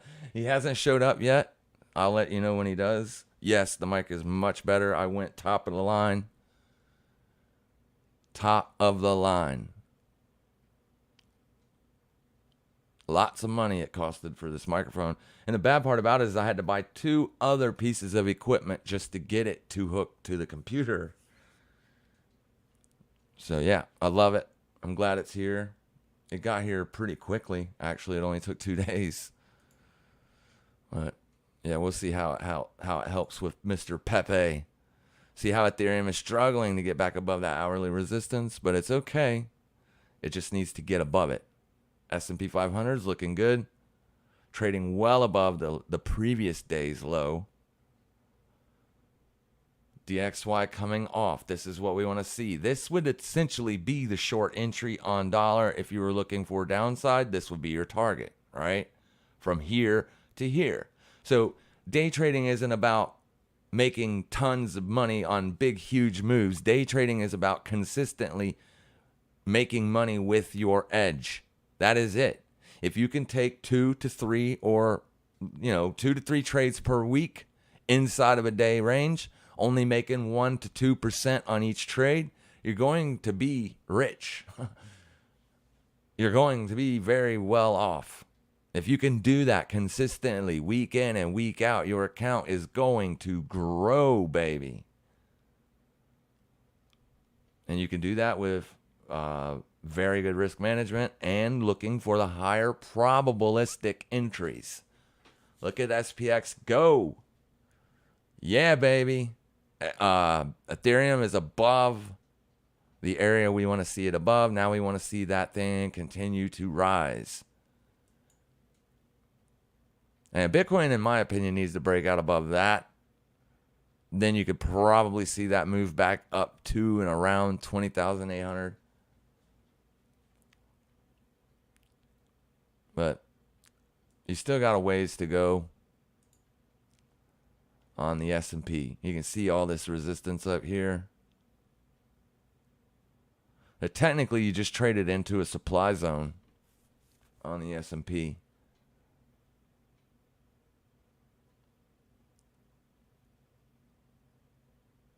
Right there, supply, intraday supply, 39.50 spot 70. Definitely want to see an hourly close above that. Would I take that short? Not since you just put in a fresh low of day and got the bounce. If it fails to get up above that on a 5-minute closing basis, then potentially we could see it roll back over. but you're just there. It only took 10 minutes to get there too. So it's when you're looking at levels and potentially looking to take entries based on the level, you need to also pay attention to how much momentum price action actually has coming into the level. So this looks like just liquidated low of day and you're getting a run back to the upside. How high it goes, nobody knows. It could roll over right here. It could. Hopefully it doesn't. After many failed attempts, I gave up smoking 15 years ago with Alan Carr. I would recommend his book or audio book. I'll give him a look. When the stream is over, I will Google him, see what he's got to say. ASML. Yeah, of course. I can do anything you wish.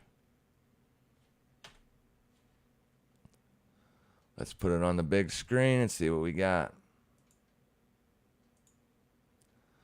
Big, strong move. I charted this years ago. ASML holding. Yeah, it had a very big move to the upside along with everything else in the bull market. And obviously the bear market showed up roughly around the same time as everything else did. October, November 2021. That's when the Fed decided to change monetary policy to try to get inflation under control, because as they learned, it was not transitory like they thought it was going to be. So yeah, bear market has ensued on this as well. As of right now, you currently have a similar structured market as you do on the S&P 500. You have put in a low, you have gotten a bullish rally, but if you look at resistance here, you did not get above it. You traded above it very, very shortly, and then boom, you've rolled right back over. Now, you are currently into support, and if we fib this near-term range, it still looks okay for bullish opportunities. If you're looking at this as the initial price leg, this as just the correction, then you are trading at an area which you could look for that upside move. And you're at also weekly support. So you got multiple confluences right here. So your price is 467.19. That is where you're going to be looking for bullish entries. You didn't get that opportunity today. If you get it tomorrow, I won't like it as much because this is a big down move, and like because of Tuesday, right? Tuesday, gap down, boom, here you are. Trading on the lows with the SPY. We need the S&P 500 to get off the lows, start to head back up. We got to take out that high there for sure. Then that means that the CPI, the massive move we've seen from CPI, will have been faded. And that's what we wanted to see. That's what we expected. So we'll see if it happens. But yeah, 467.19. Bitcoin still trading under daily support.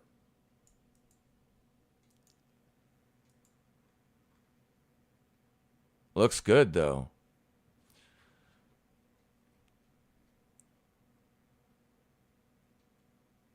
Yeah, it looks good. DXY is coming off. That's what we want to see. Yeah, nice. Love it.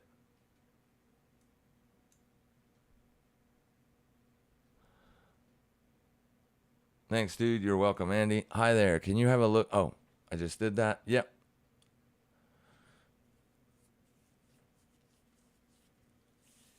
And now we're just waiting and watching, seeing if we can get above anything here, seeing if we can get some kind of bullish momentum popping off. So that way we can take some profits on the ETH trade. And as long as dollar's coming off, it's going to look really good. You did have the merge on Ethereum yesterday, so you didn't really get any volatile price action based on the merge. So I think a lot of the sell side that you seen Tuesday on Ethereum had to do with the merge as well. You know, buy the rumor, sell the news.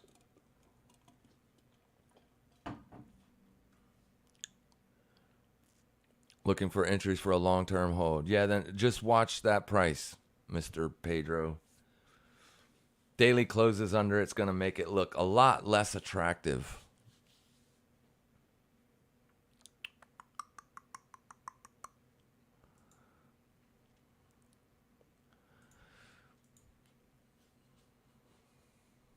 Yeah, it looks good so far. Getting that nice move to the downside.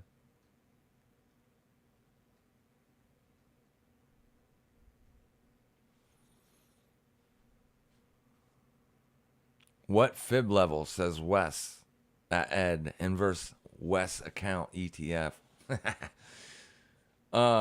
Wes, what are you talking about, my friend? What fib level?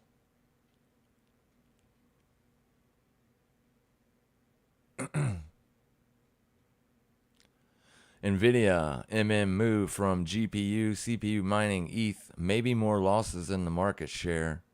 Yeah, I mean, it looks bad. Nvidia did definitely look bad. Yeah, I mean, you got fresh yearly lows going on Nvidia right now. So that it could have a lot to do with it.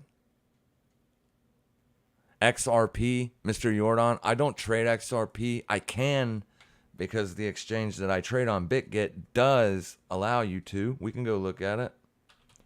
But Coinbase doesn't. So I wouldn't be able to transfer my XRP from Bitget to Coinbase to then turn it into US dollars.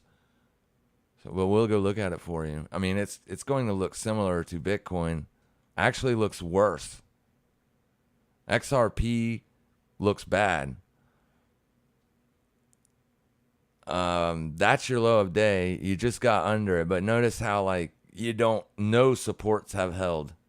It's just been trending lower. Yeah, you're trading under daily resi or daily support as well. It looks like you're getting continuation to the downside. Can it hold here? Absolutely it can because it's daily support. So watch today's close on XRP. If you're above 33,257, you could potentially look for long entries tomorrow, maybe. Looking for it to trade back up to 34,762. But if you close under this white line, it's going probably lower. You're probably going to be looking for a test of 32,076. All right. And it has a lot to do with whatever Bitcoin does today as well, because most of these things are traded with Bitcoin. Most of them. You can see Bitcoin has been trading sideways for multiple hours, whereas XRP has just been down. You said you had a fib, so I asked what fib level. On what asset? I had a fib. On what asset? I don't know. I don't know what I said earlier. What asset was I looking at?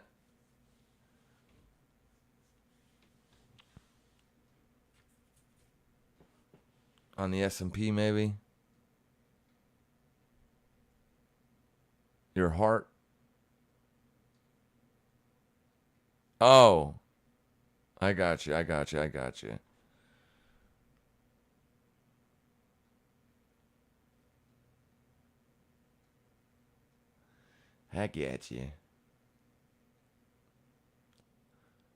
We're just waiting here, waiting to see if 1584 holds or if we get an hourly close below it. We got 1 minute on this hour, and you can see that you're still trading there. So I would much rather be trading a lot higher than that coming into the close of the 9 o'clock candle. It would make me have a little bit more confidence that we could potentially see it go higher. But hey, a close above is a close above. And that looks good. 1584.28 looks like it's going to hold for now. Or for now it is holding, I should say.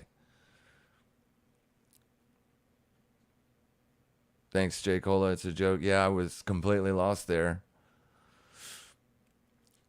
What did I say about my heart and a fib? I don't remember that either. What I said. Yeah, S&P's starting to get that nice little move to the upside. That's what we want to see, as it will help Ethereum trade away from that support and give us a little bit more confidence that we could see, higher prices. Because that's all we're trying to get, right? We're just trying to get higher prices so we can take some profits, exit the position, move our stops, and feel good for the rest of the day, knowing that we did our job and we did it good. You have a fib in your heart. He was asking what level. Oh, AFib. AFib. AFIB. It is a condition But I see what you're saying. Gotcha.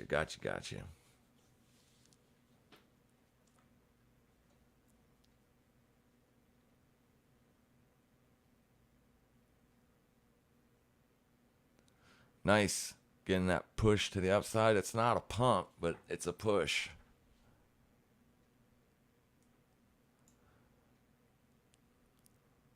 Not a pump, but definitely a push. I mean, it would be 1-to-1 up here. So it might be a safe bet to go ahead. And 1,600 is a big fig number. Might be a good idea if it gets a push up to there to go ahead and reduce some of that risk and then move the stop to break even. By reducing risk, all you got to do is take profits, 50, 60, 75% of the position, move the stop to break even. And then if it does end up trending higher, right, you'll be positioned nicely for a nice move to the upside. You see how that works? And then whatever you leave on the position will make more money in the next several days or a couple days. That's the goal. And you do it without any risk. That is the best way to trade. It eliminates the risk. But it's struggling. Hourly res is right there. I mean, you can see it. How it's just wicked up to there, and now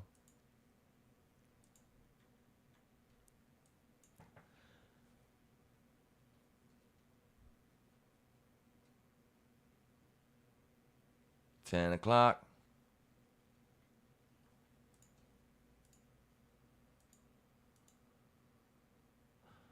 SPY made a fresh high of day, but it didn't take out yesterday's high yet. There's yesterday's high, 396.21.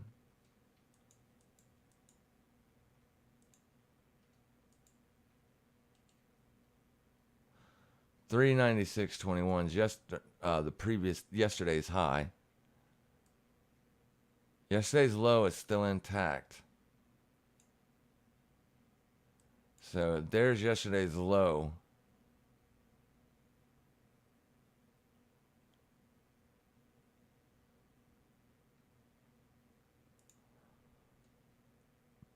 We can fib this.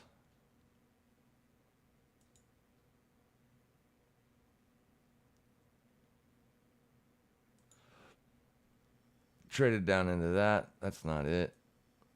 There you go. Yeah, I mean, we could see it take out yesterday's high. Nice rebound. You fell pre-market, but you rebounded yesterday at the close of the day. Nice rebound even. You're still trading in yesterday's range completely, right? So that's your high, and then down here's your low of yesterday. So you're essentially trading as an inside candle right now. Not really the strongest type of candle. We definitely want to see it break out and trend above 396.20.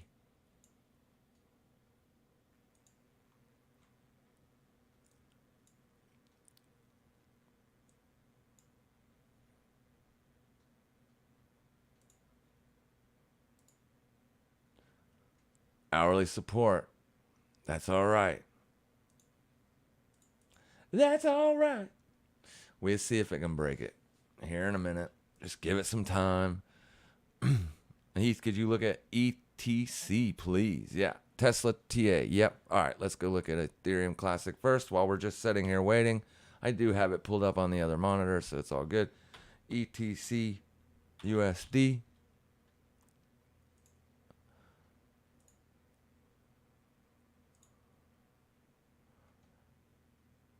Yeah, it's right back up to weekly res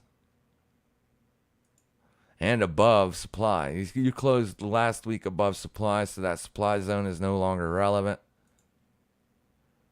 You're struggling at daily resistance. Nice push lower. You did not take out yesterday's high or low on Ethereum Classic.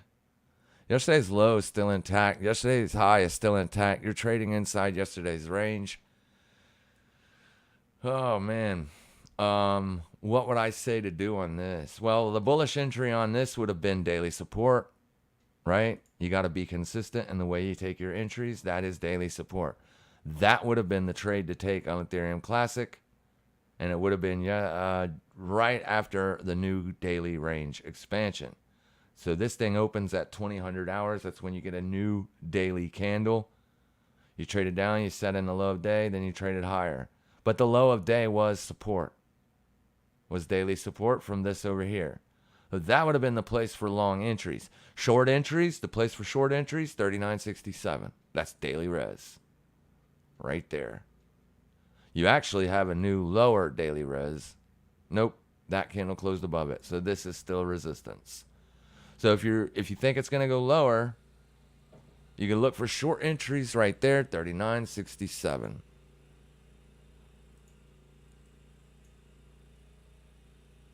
All right. This is your today's range. So there's nothing to do until it gets up here, and the buy was there. And then Tesla.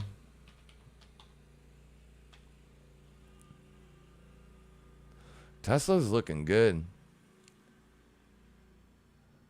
Tesla had that pullback, bullish move. Tuesday happened. You're already above where the news occurred on Tesla on Tuesday. So Tuesday did get faded on Tesla. Now watch out here, though, because now it can roll over.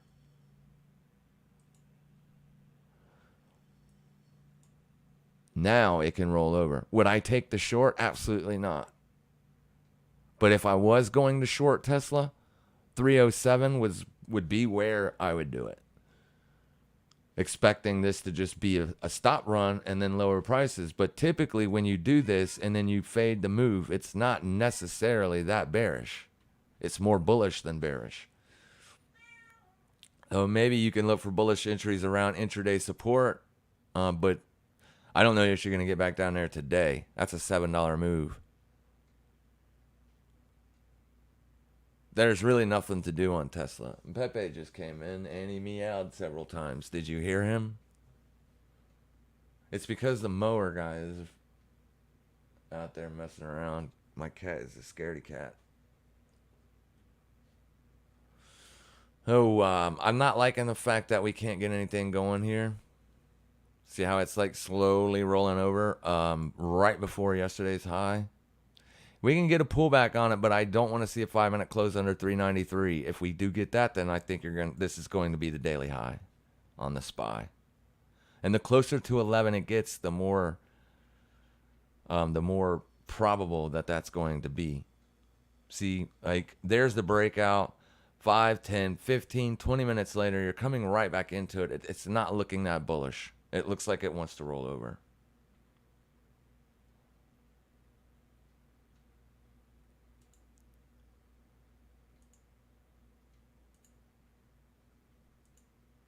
And Tesla has not taken out that yet either.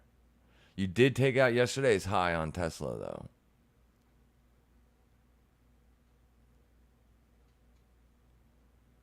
Tesla had a big day yesterday, man. Big day. 291 was the low. 305 the high. Damn, that's a big move.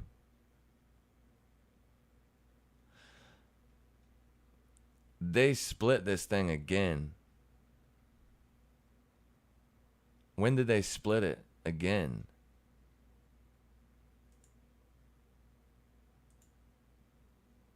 They just did. They just split it.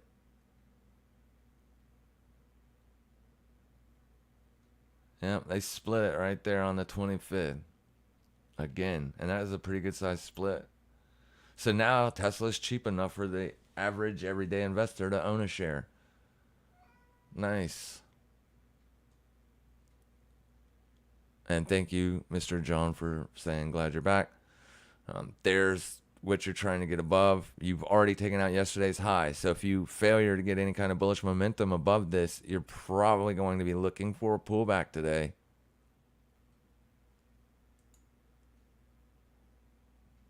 Yeah, you're right back under, or almost right there. Now you're under yesterday's high. You don't want to see that, really.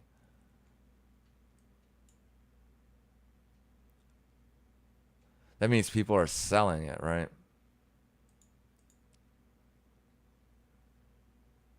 or trying to. And Ethereum is right back under.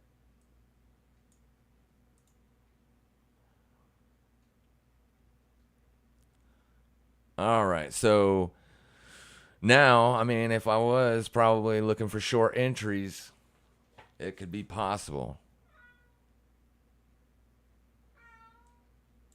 Stalling out before you get to yesterday's high, or right after you get, no, you didn't get there. That's yesterday's high on the S&P, or on SPY. Yes, baby, the mower's still out there, so there's no reason for me to let you out. Not yet. You're just going to have to chill.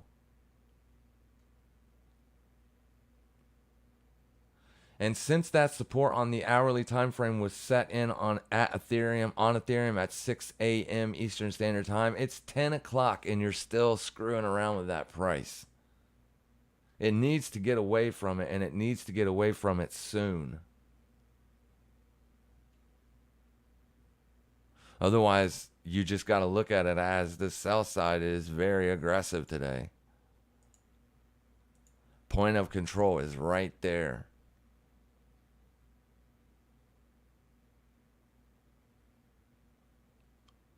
That's a good close on the dollar, though.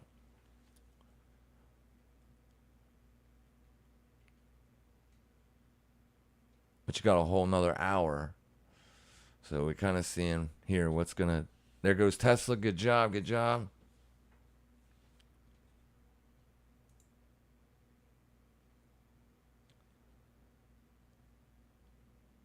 I want to see this thing start to trade away from that level, but it doesn't look good.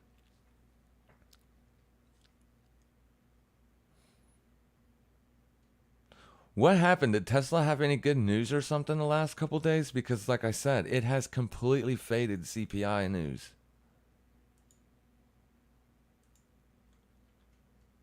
That's not the right one. Shit.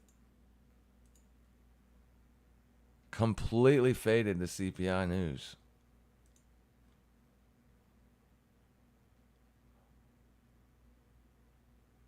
Look at that. I mean, it's a lot more bullish than anything. You got a big daily resistance coming up. If you're in Tesla longs from 292, take profits there, 309.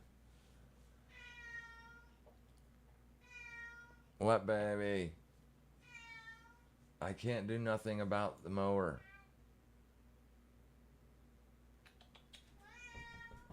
Come up here and sit. Come on up here. Come on. Yeah, Tesla looks really good. It looks a lot stronger than a lot of other assets. That is for sure.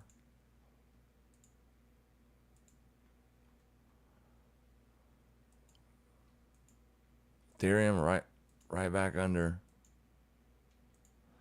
intraday support. That's the level we're watching. That's the level we want to see hold, but point of control is right above that. Everybody's selling into hourly resistance. Yeah, you can still hear Peps. Nice. But not the mower. Sweet. Tesla big whale manipulating options yesterday on Tesla, forcing market maker to buy underlying stock. Will dump Friday. Well, it'll dump Friday or dump into 309.32. 309.32 would be a good spot to dump. That's a big daily res.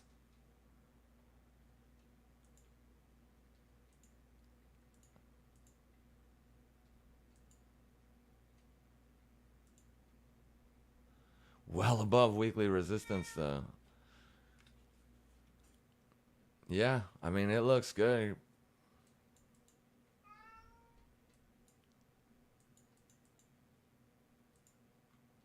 It looks good. All right, so we pretty much got all the volume that we're going to get for the rest of the day. I hate to see it above Ethereum because 1584 is the price that we're looking for. Potential bullishness to come from there. You've obviously got a resistance level right there, right where we traded into this hour. Right, we closed above and then we traded right up into resistance, and you're getting a slight bounce. So people are selling that.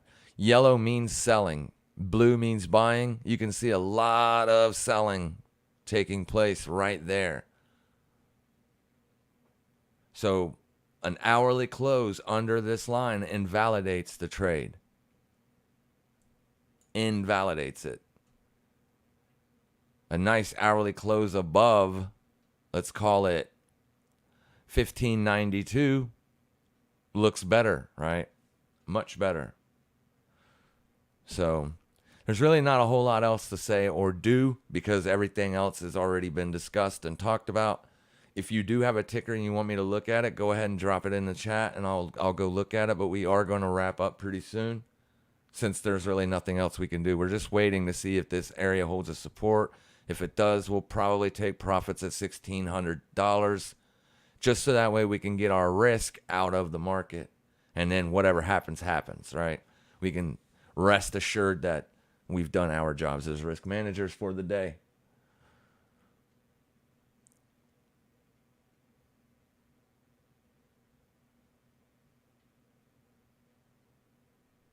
That was a decent close on the dollar last hour. So we're watching 109.71 on it. We don't want to see an hourly close above that level, as that will mean the overall bullish trend on the dollar is going to prevail, which means risk is probably going to take another hit today.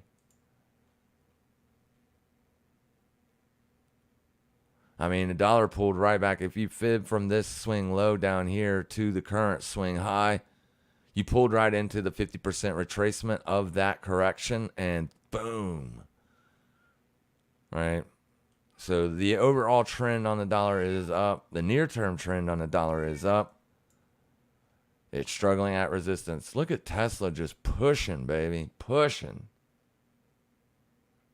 Love to see it. Nice session, dude. Thank you very much. NZD yen, can you have a look at that? Yeah, we'll look at that and then we'll wrap it up because Pepe's not, he's just going to drive me crazy. I don't know what he wants. He doesn't even know what he wants. He's upset because there's a lawnmower screwing his day up.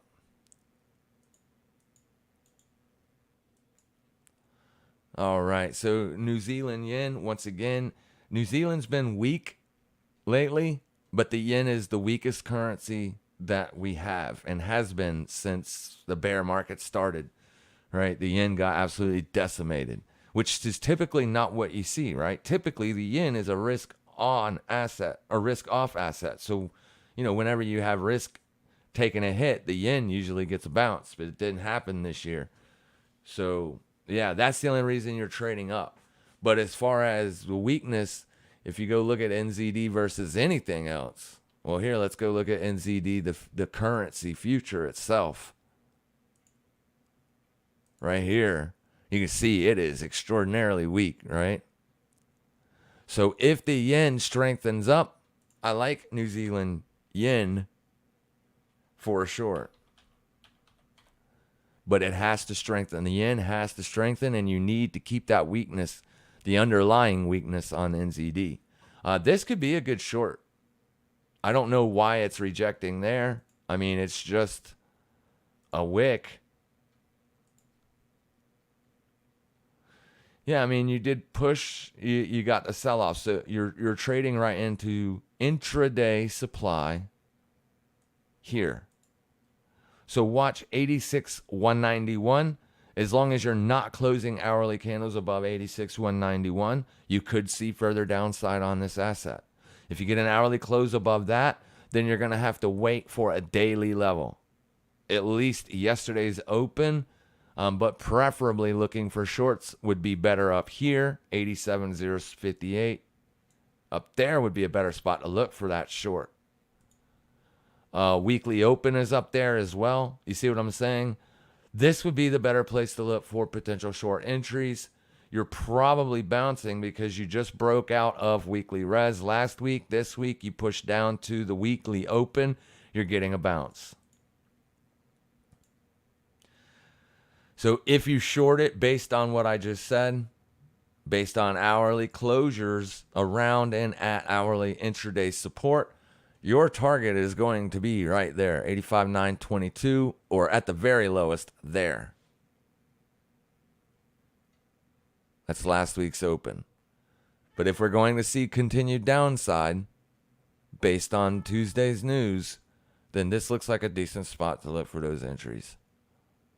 I don't like it though, because it is bullish. It is overall structured bullishly.